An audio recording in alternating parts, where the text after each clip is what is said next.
Donc là, j'ai mis la discussion parce que vous allez intervenir un petit peu. Donc on revient sur justement les calculs de débit et de pression. Donc je vous ai mis d'abord une CIV restrictive. Donc vous avez une tension artérielle qui est à 85 mm de mercure. On met en Doppler au niveau de la CIV. On a une Vmax entre les deux ventricules qui est à 4 mètres par seconde. Et dans ce cas, je vous demande au niveau, si vous vous mettez au niveau de l'IT et que la veine cave inférieure est dépressive, donc vous avez une POG qui est à 5, à combien sera votre Vmax au niveau de l'IT?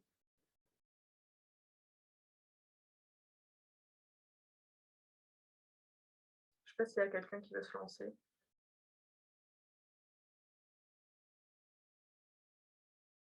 Ou au moins de savoir à combien sera la pression mesurée au niveau de l'IT.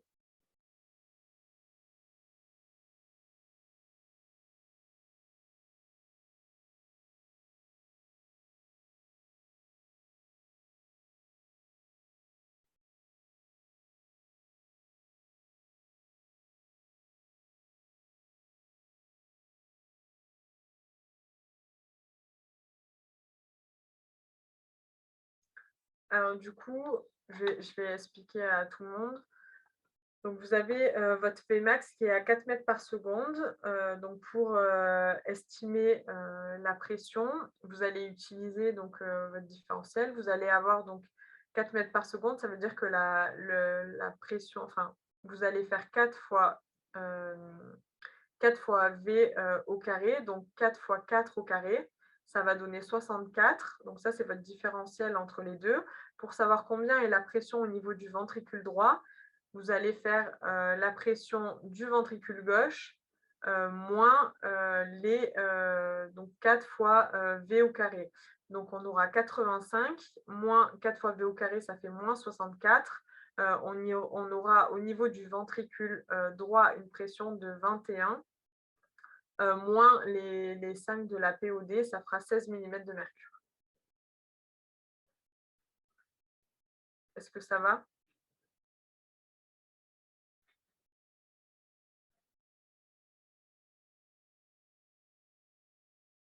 Ok, je reprends. Vous avez une CIV qui est restrictive. Vous voulez estimer au niveau de l'IT. On va faire qu'au niveau des pressions parce qu'après, recalculer la Vmax, ça va être peut-être un peu compliqué. Mais vous avez une pression au niveau de l'aorte, on vous dit qu'il est à 85. Donc ça veut dire que votre pression dans le ventricule gauche, elle est à 85 mm de mercure. Vous, ce que vous voulez, c'est votre pression au niveau du ventricule droit.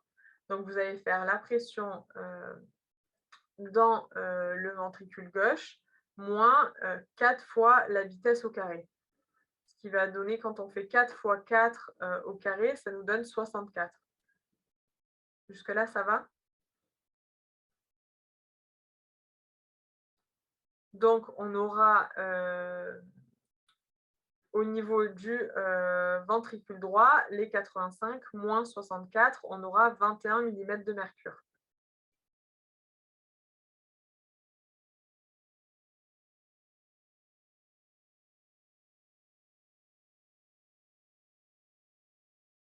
C'est 4 fois la vitesse au carré.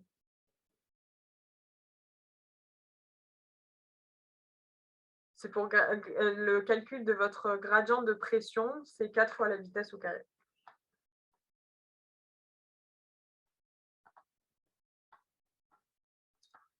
Et donc pour la Vmax, je n'étais pas allée jusque-là et j'ai plus de calculette. Moi, j'avoue que je ne sais pas le refaire de tête, mais pour moi, on aura une Vmax qui sera même inférieure.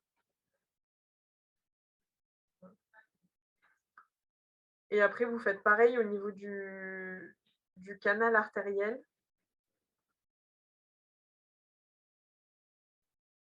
Je ne comprends pas vos questions.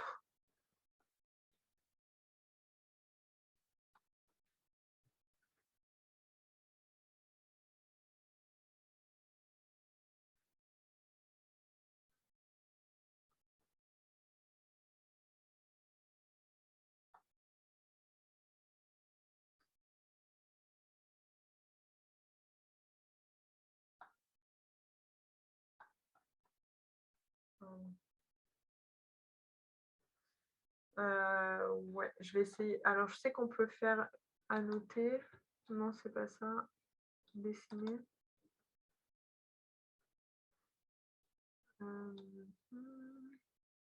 Je vais essayer de vous mettre là. En fait, vous faites...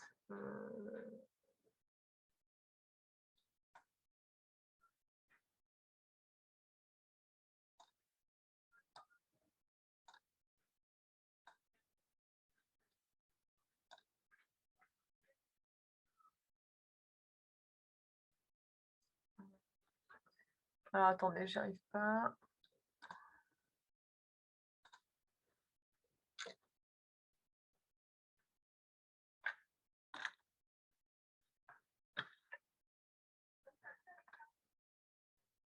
Sinon, j'arrive, je vais aller prendre une feuille et je vais essayer de mettre la caméra, comme ça, je vous montre.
Ah, attendez, attendez.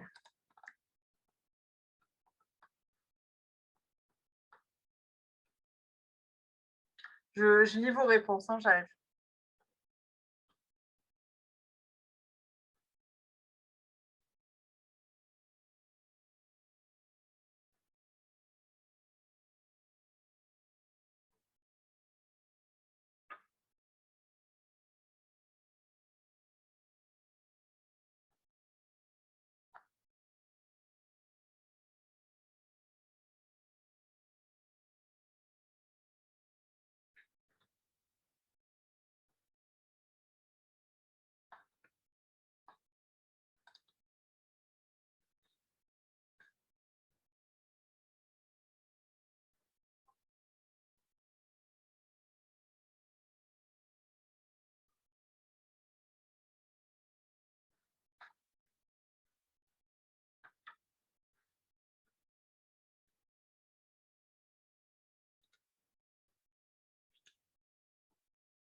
Il y a beaucoup de questions, j'essaye de suivre, je suis désolée.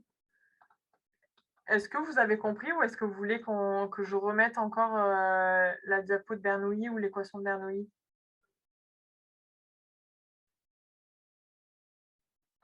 Ok. Attendez, je vais mettre sur ma diapo et comme ça, je vous remets...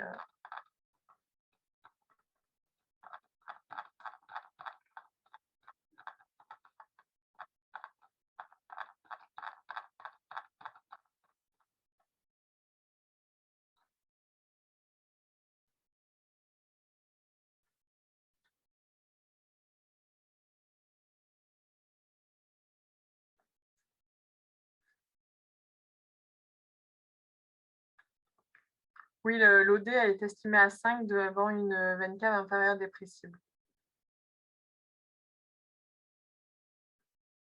Est-ce que ça va? Est-ce que vous voulez que je vous réexplique? Qu'on reprenne?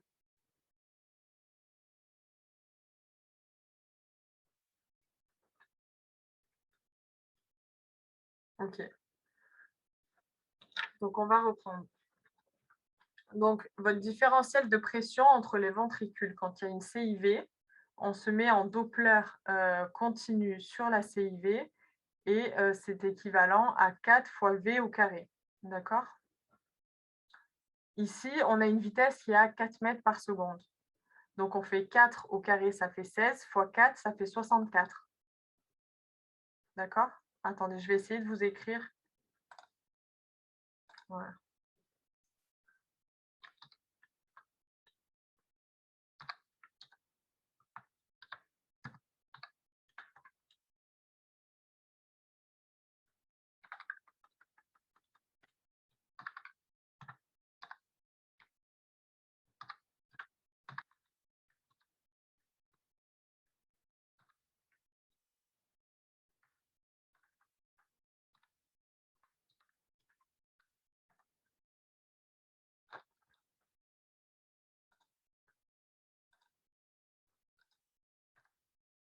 OK, donc après, on prend notre PVG, elle est à 85. Donc ça fait PVD égale 85 moins votre vitesse est à 4. 4 fois 4, je ne sais pas faire le carré, mais au carré. OK? Donc ça fait que la PVD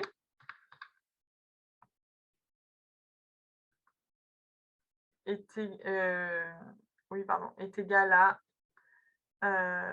85 moins 64 égale 21.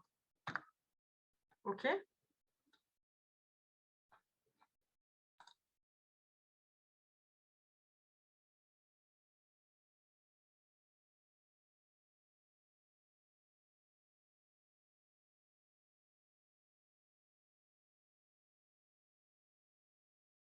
Et après, quand on se met sur l'IT, donc là, vous avez votre PVD. Quand on se met sur l'IT, comme c'est le différentiel entre l'OD et le VD, il faut enlever la POD qui est estimée à 5 avec une pression, avec une veine cave inférieure, pardon, qui est dépressible.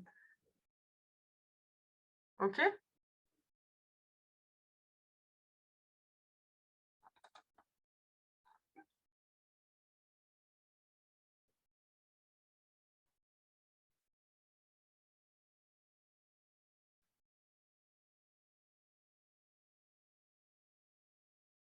Je vous ai mis la diapo que vous demandiez.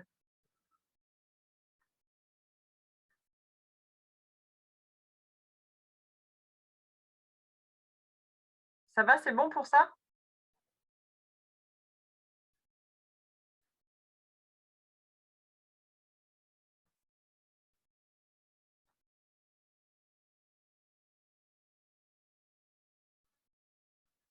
OK, on passe à la suite.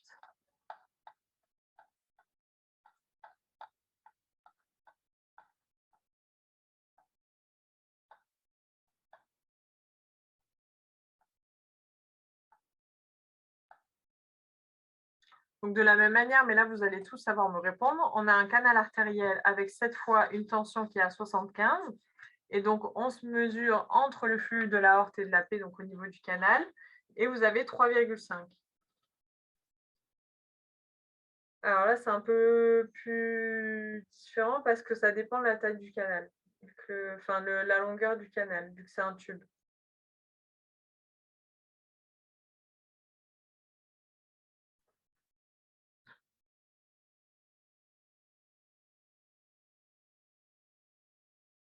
Enfin, soit votre canal est assez petit, et dans ce cas, on peut faire de la même manière le Bernoulli. Et dans ce cas, vous trouvez combien?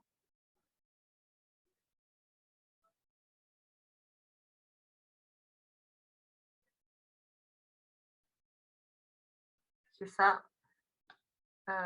Soit du coup, c'est vraiment un tube et dans ce cas, on ne peut pas appliquer Bernoulli et on ne peut pas savoir. OK? Super.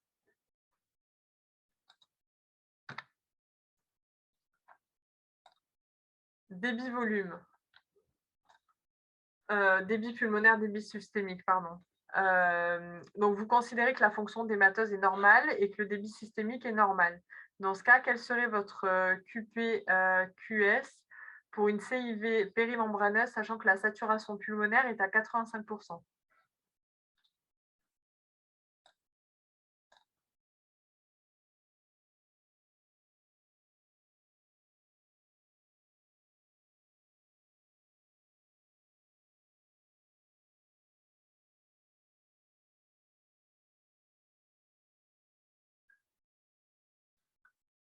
Alors pour ceux, je vais expliquer pour ceux qui n'auraient pas forcément compris.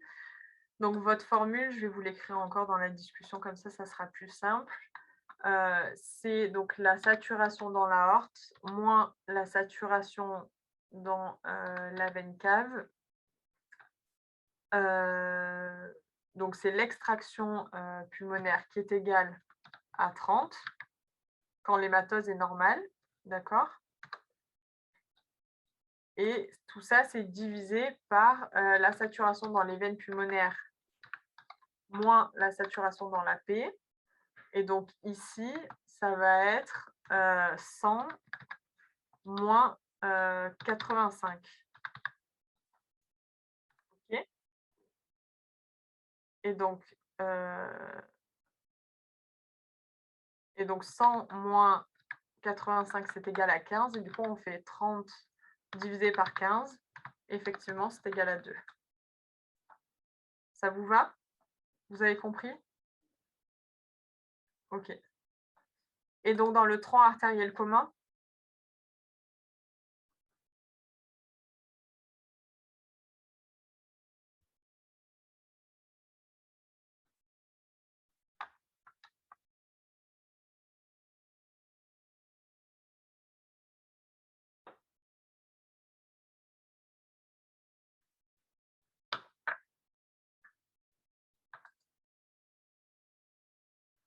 dans le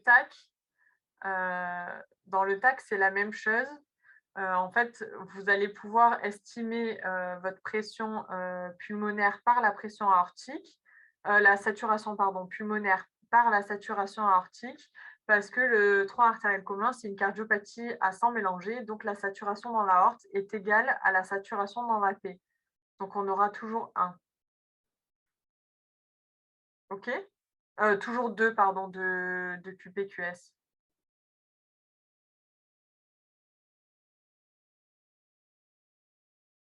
Exactement.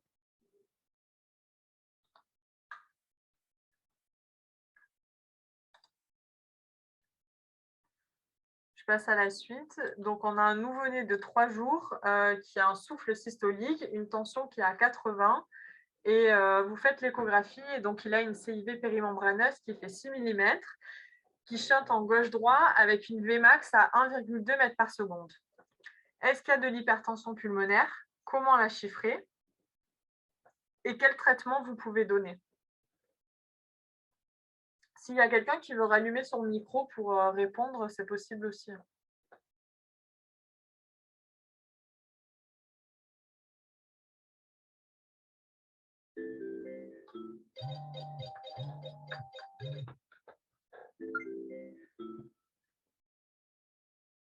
Il y a quelqu'un qui se lance?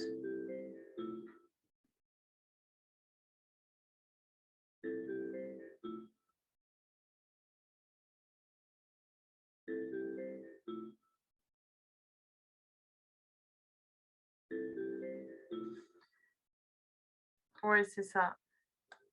Donc, en fait, vous faites toujours la même chose. Vous avez votre gradient, donc vous faites 1,2 fois 1,2 fois 4. J'avoue que je ne me rappelle plus combien ça fait, mais ça doit faire autour de 5. Et après, vous faites la tension systolique moins donc la Vmax. Et là, vous avez, moi j'avais 75 mm de mercure.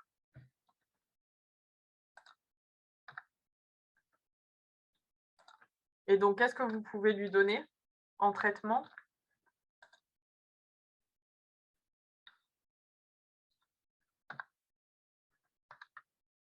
À peu près. Pourquoi des vasodilatateurs pulmonaires?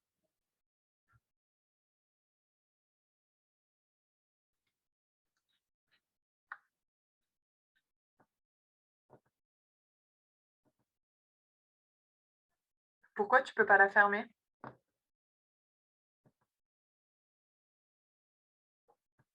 Tes résistances, elles ne sont pas encore suprasystémiques. Tu as un shunt qui est gauche-droit. Donc là, ça veut dire, en fait, ça veut dire avec ta Vmax comme ça que ta CIV, elle hyperdébite. D'accord?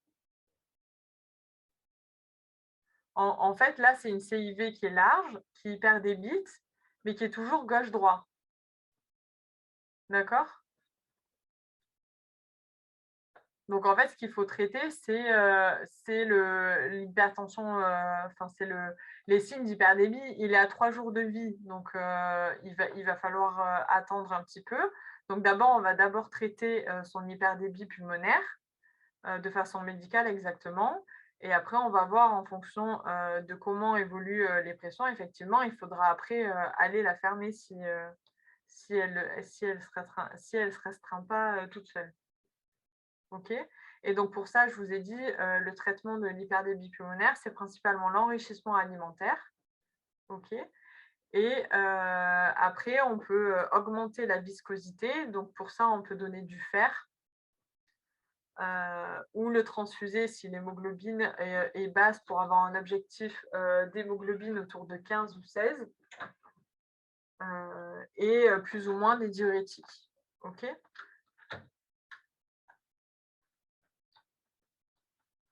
Ça va? Tant que le shunt est gauche-droit, les résistances vasculaires. Oui, c'est ça, exactement.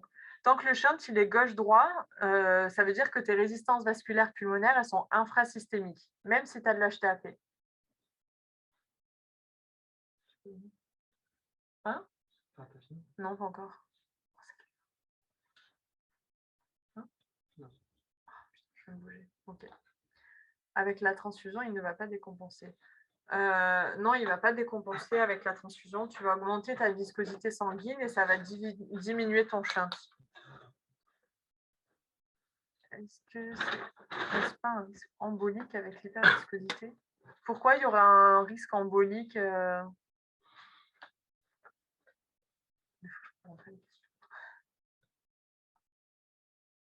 as peur qu'il fasse un thrombus sur de l'hyperviscosité, c'est ça?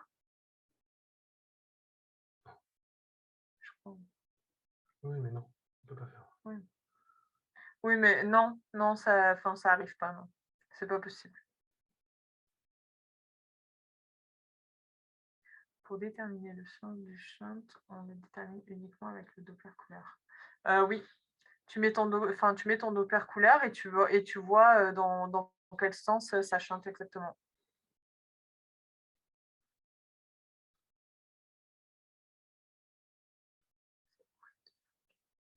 On peut pas parler de tout.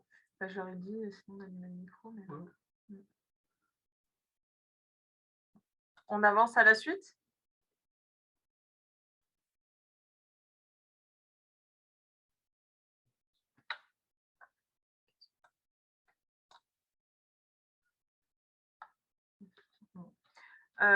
Donc, première évolution. Donc, 6 semaines plus tard, il a pris 300 grammes depuis la naissance. Il a des difficultés alimentaires, il a une hépatomégalie, il a un souffle qui est peu intense, une cardiomégalie à la radio du thorax. Et donc, vous refaites l'échographie et là, vous avez toujours votre CIV périmembraneuse qui est aussi large, avec un shunt qui est à 2 mètres par seconde et une DTDVG de 26 mm. Donc, des dilatations au niveau des cavités gauches. Pour vous, vous la mettez dans quelle classe, cette CIV?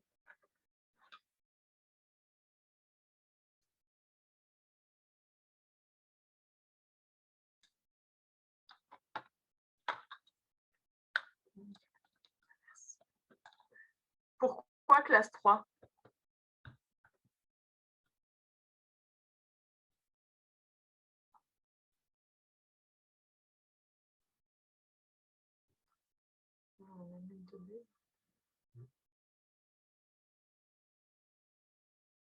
Oui, c'est plutôt 2B, parce que c'est une CIV qui débite. Et en plus, tu as une répercussion, tu as une cardiomégalie, une dilatation des cavités gauches. Donc ça veut dire que c'est une CIV qui débite. Et après, tu calcules ta pression pulmonaire, pardon, avec ta Vmax, comme on a fait tout à l'heure, et on va trouver une pression qui est augmentée. Donc, dans ce cas, effectivement, c'est plutôt un 2B. OK. Et là, l'hémoglobine, elle est à 10 grammes. Du coup, qu'est-ce que vous proposez comme prise en charge?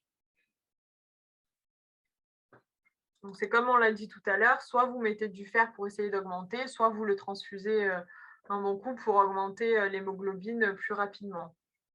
Et dans ce cas, vous les modifiez. Donc, toujours comme on l'a dit tout à l'heure, toujours comme on l'a dit tout à l'heure, la viscosité. Et donc, en termes hémodynamiques, le but, ça va être de diminuer votre shunt et donc de diminuer le débit pulmonaire. Les autres traitements qu'on peut proposer, effectivement, c'est, comme on a dit tout à l'heure, l'enrichissement alimentaire, voire on peut mettre des diurétiques pour essayer de l'améliorer un petit peu. Et donc, à 4 mois, il a repris une courbe de poids qui est ascendante, il est à plus 1 DS. Par contre, au niveau échographique, c'est pas changé. Dans ce cas, vous proposez quoi? Exactement. Dans ce cas, on va essayer d'aller la fermer parce que c'est toujours un gros débit et que le risque, ça va être de fixer les résistances pulmonaires et qu'on arrive trop tard.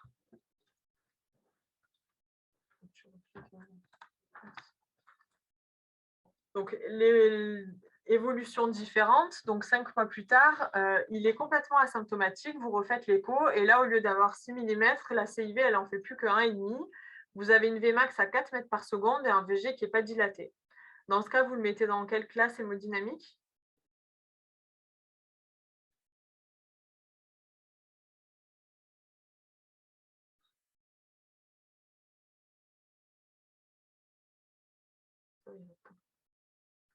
Oui, c'est ça. Elle est devenue restrictive, c'est un type 1, il n'y a pas de conséquences symptomatiques. Et du coup, par rapport au risque aux parents, vous expliquez quoi?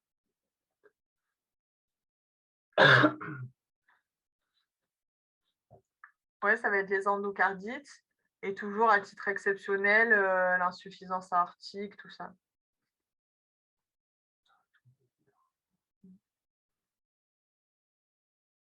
Donc, c'est quand même un bébé qu'il va falloir suivre au moins une fois par an. OK? Et vous leur expliquez bien l'endocardite. Super. Cette fois, vous avez un nouveau-né qui est prématuré, 30 semaines, 1,8 kg. Il a 1 mois de vie. Et là, vous prenez les pouls, ils sont amples, bondissants aux 4 membres. En tension, vous avez 40-16, un souffle continu. Et on n'arrive pas à le sevrer de sa VNI. Vous pensez à quoi?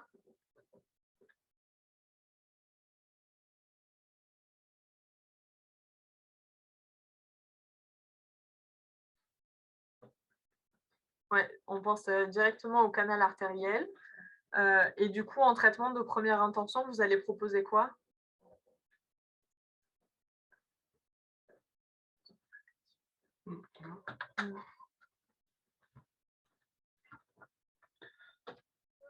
KT, pas première intention.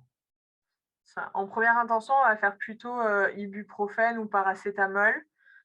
Et par contre, si ça ne marche pas, effectivement, on va aller soit fermer en KT en fonction de l'anatomie du canal, soit malheureusement par voie chirurgicale si l'anatomie elle est pas favorable.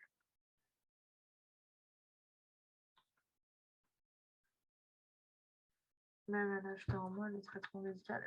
C'est quand même un ancien prématuré, donc tu peux essayer effectivement d'abord un traitement médical. Après, effectivement, si ça ne marche pas, la tira au KT ou à la chirurgie. À 1 mois, il a 34 semaines d'aménorrhée. Hein. Donc, il n'est toujours pas en âge corrigé, il est toujours pas né, hein, théoriquement. Ça, c'est avant l'endothécie.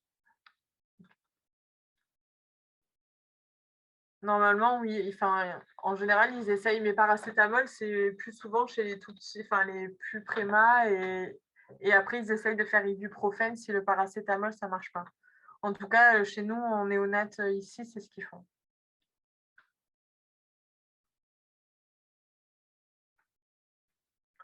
Après, vous avez un nourrisson de 4 mois qui a un diagnostic de CIV sur un souffle.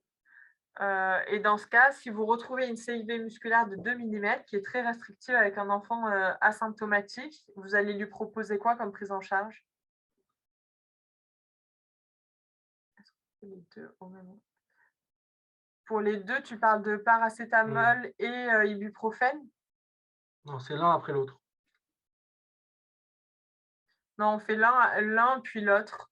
ou alors 2 fois l'ibuprofène ou 2 fois paracétamol, mais tu mets pas les 2 en même temps. Effectivement, pour la petite, CIV musculaire, ça va être surveillance et prévention endocardite comme on a déjà expliqué. Après, si vous avez une CIV, infundibulaire restrictive avec une insuffisance aortique, vous aurez la même prise en charge?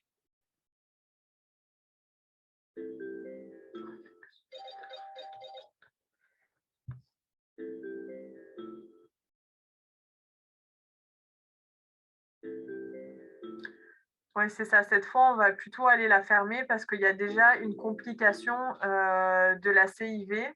Donc il va falloir, intervenir pour ne pas laisser évoluer, l'insuffisance aortique. OK? Et après, vous avez une CIV apicale large qui est multiple, avec des multiples, CIV musculaires moyennes. Dans ce cas, vous faites quoi?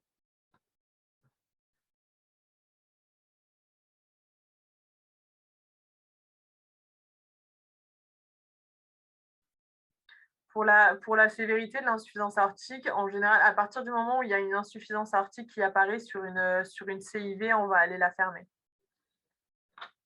Le pédilobris, c'est une indication chirurgicale, hein. Il n'y a pas besoin d'attendre que la fuite soit plus importante. La cusp, elle est aspirée et elle est déjà déformée, donc il faut absolument préserver la valve. Alors la CIV apicale large, tu verras avec un chir, mais en gros, c'est hyper compliqué à les fermer. Donc chez un tout petit, ils y vont pas, enfin, c'est assez rare et en plus, tu as d'autres CIV multiples. Donc dans ce cas, effectivement, ça va être plutôt un cerclage. Le but, ça va être de protéger les poumons, en priorité.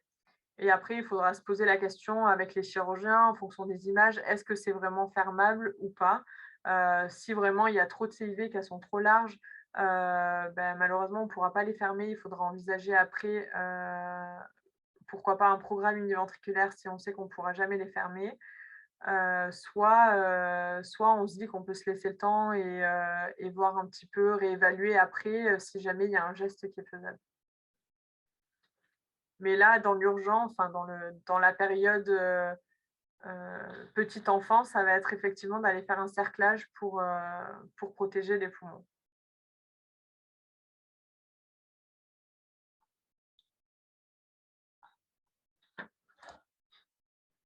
Tu me corriges si c'est bien. Je reste 10 minutes. Ouais, il reste beaucoup de trucs, mais c'est pas grave. On revient sur les QPQS. Je sais pas où j'ai mis. Ah, ça. Donc là, vous avez un QPQS qui est égal à 3. Votre différentiel artério-veineux, il est de 30%. Et du coup, on vous demande quelle est la saturation pulmonaire dans ces anomalies.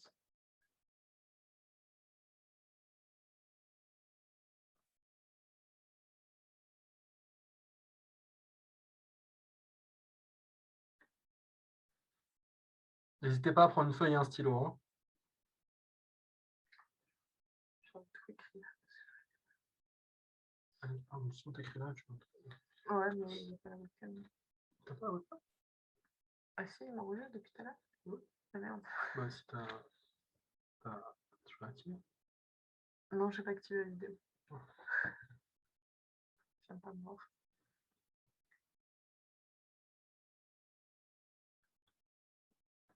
Oui, c'est ça, c'est 90. Alors attendez, je vais essayer de vous l'écrire. Ça sera plus simple. Du coup, vous avez 30 moins 30 divisé par 100 moins votre saturation pulmonaire qui est égale à 3. OK? Pas de la merde.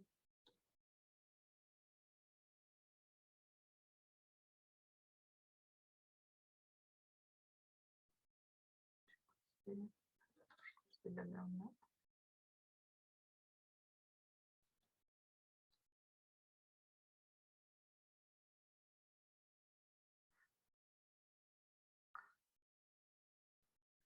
En fait, là c'est différent enfin, c'est pareil pour ta CIA parce que tu cherches ta saturation pulmonaire. Par contre, à l'inverse, si on te demandait ton QPQS pour une CIA sinus venosus ou une communication interventriculaire, là, tu pourrais pas répondre parce que c'est pas une cardiopathie à sang mélangé.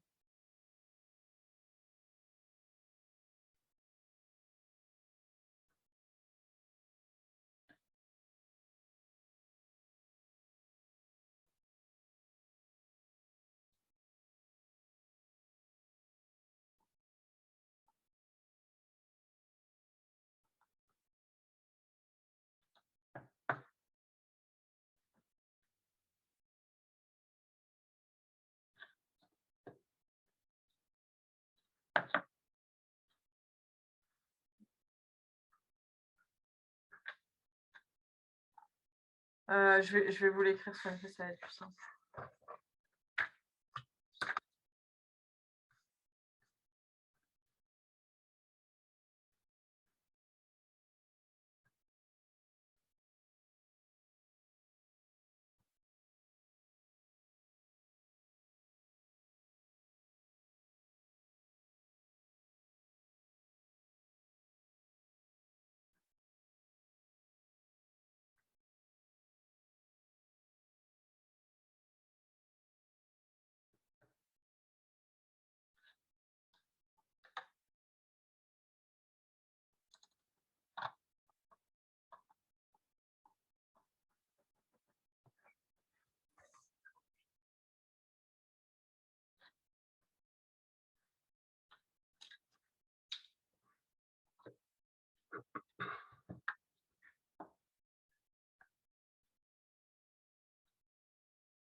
SVP moins AP est égal à...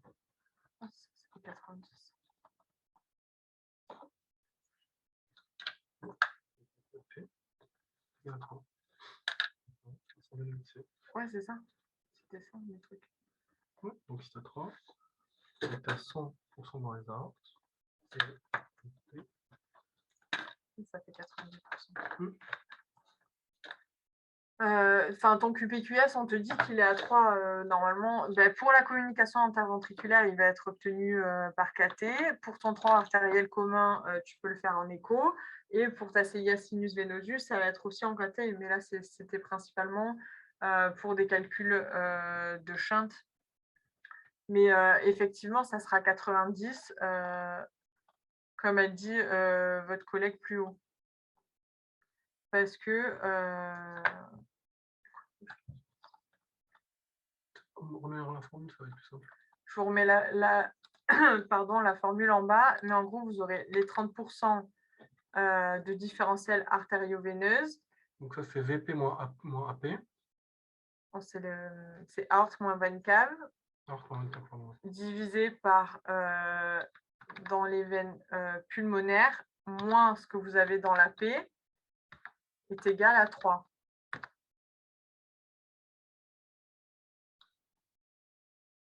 Ah mince. Attendez, je vous remets pour tout le monde, pardon. D'accord.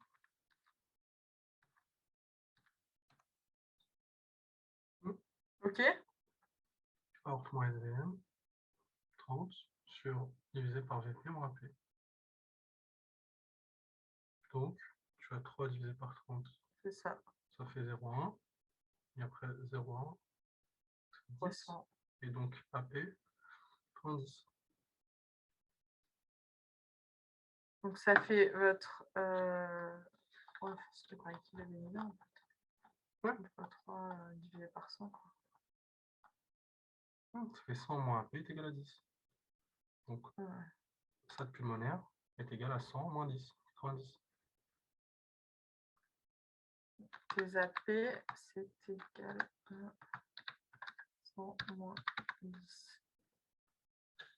égale 90%. OK.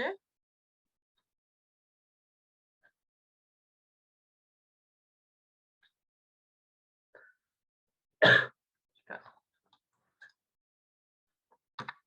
On a fini. C'est pareil. Et Oui, après, c'est tout pareil.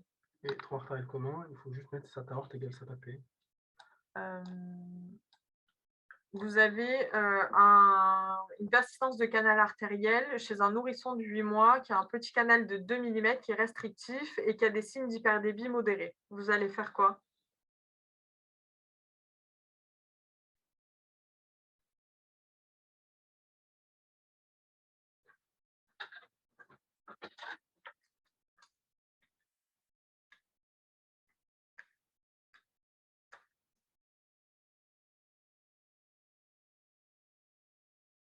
Pourquoi tu veux le fermer?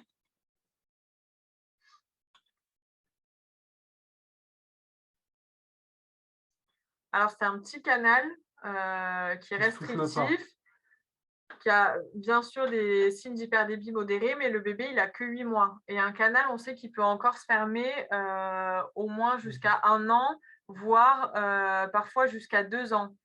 Donc, en général, quand il est restrictif comme ça, on attend au moins 1 an et demi avant de se dire qu'il faut le fermer, étant donné qu'il le tolère bien. OK. Et le traitement médical, par contre, là, on ne peut pas le faire parce que c'est un nourrisson qui est âgé et c'est pas un prématuré, donc ça ne marchera pas. Ouais.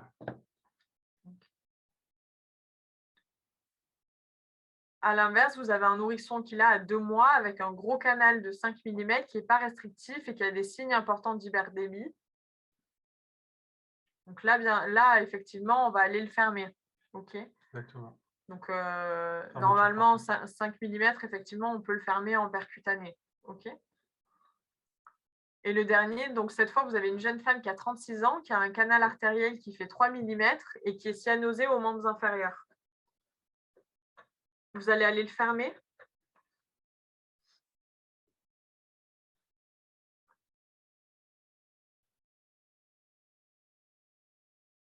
Bravo, pas de fermeture. Exactement. Là, il chante droite-gauche, donc c'est une soupape pour les AP. Ça évite la dysfonction du VD due à l'hyperpression pulmonaire. Donc, effectivement, on ne va pas aller le fermer. Quel est le diagnostic de cette jeune femme?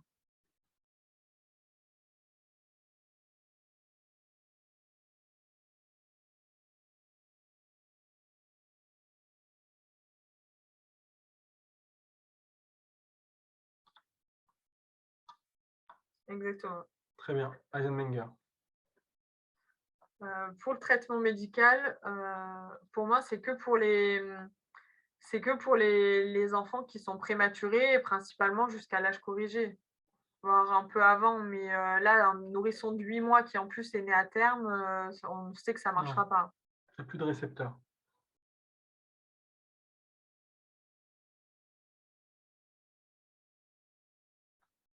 On va devoir s'arrêter là. Oui. Ça va, c'est un peu plus clair ou pas?